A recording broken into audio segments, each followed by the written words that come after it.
The Squirrel's Big Winter Wish.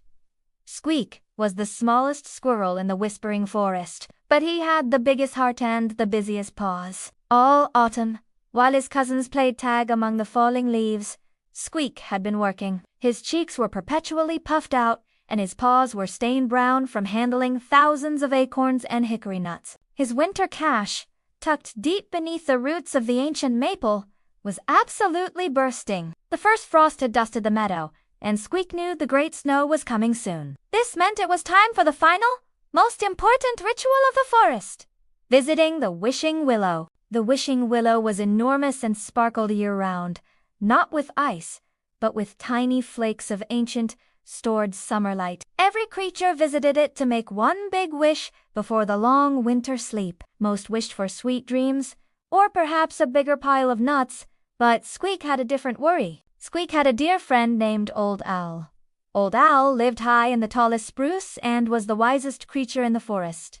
But he was also very old. Every year, when the snow grew deep and fluffy, Old Owl struggled. He couldn't hear the tiny mice scrambling beneath the white blanket, and hunting became impossible. Squeak had enough food for 3 winters, but Old Owl ate bugs and mice, not hard nuts. Squeak wished he could simply share his bounty.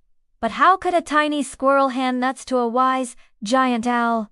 And what good would nuts do a creature that needed meat? Squeak reached the base of the shimmering willow. He closed his eyes tight, clutching a perfect, smooth pebble, his token for the tree. "Dear Wishing Willow," he whispered, his little voice trembling in the cold air, "I don't wish for more nuts. I don't wish for a warmer bed. I wish I could find a way to give Old Owl a warm, full, and easy winter, so he won't be lonely or hungry. I wish I could share the cozy feeling of my full store." He dropped the pebble into a crack in the roofs, waited, and opened his eyes. Nothing changed. No sparkling light burst forth. No magical voice answered. Squeak felt a little disappointed, but as he scurried away, he noticed something strange. The wish hadn't changed the world, but it had changed his heart. His concern for Old Owl was now a burning fire of determination. The best way to share the feeling of a full store, Squeak realized, is to actually share the store. Squeak spent the next 2 days working harder than he ever had. He carefully relocated a portion of his best, put on pista, konzu, the ones Old Owl could safely swallow whole if he needed quick energy to a large, hollow log near the base of Old Owl's spruce tree.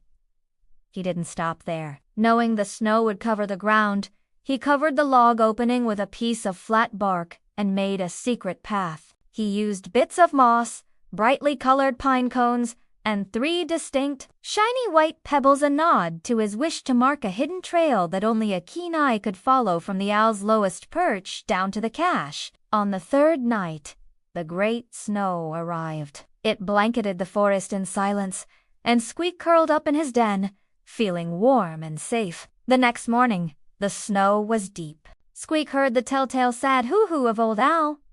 Squeak peeked out. Old Owl was struggling to fly low, his vision hindered by the dazzling whites. Squeak knew his friend needed to know about the path. He scuttled out and, with the help of a brave field mouse named Pip, sent a tiny, rolled-up leaf message up to the spruce tree. Old Owl received the message and flew down to his lowest branch. His sharp golden eyes followed the trail of the 3 shiny pebbles, then the pine cones, and finally, the moss trail. He discovered the bark-covered log. Using his powerful beak, he flipped the bark open to reveal the feast, a deep, rumbling, thankful hoo echoed through the forest. Old Owl took a few acorns and carried them back up to his safe perch. Squeak, watching from his den, felt a warmth that was cozier than any fur and more satisfying than any nut. His wish hadn't stopped the snow, but it had made him brave, clever, and generous. He realized that the greatest magic of all was the feeling of knowing his friend was safe,